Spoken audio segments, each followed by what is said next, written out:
সব ধান তলিয়ে গেছে। মুষ্টিময় কয়েকটা গিরছে ধান কাটছে।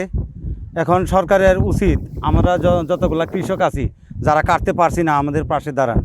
হাওরের অবস্থা খুবই খারাপ, আর ধান কাটতে পারতেছে না, পারবেও না, কারণ কামলা 1000 টাকা রোজ দিয়েও কামলা পাওয়া যাচ্ছে না।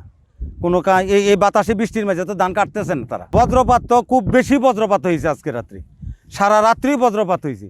1 হাতের উপরে পানি বাড়ছে আজকে রাত্রি। যা দেখতেছেন সব পানির নিচে গেছে, ধান সাদা হয়ে গেছে, আবার সব কৃষকই মার খাই লিছে।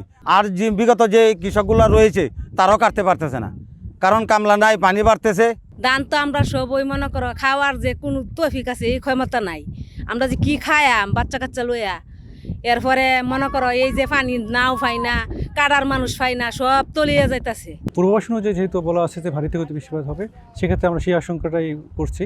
তবে যদি সেটা হয় তবে হয়তো একটা অন্য আশঙ্কা রয়েছে। তবে আমরা তৎপর রয়েছি যেন কোনো বাদে যদি কোনো সমস্যা হয়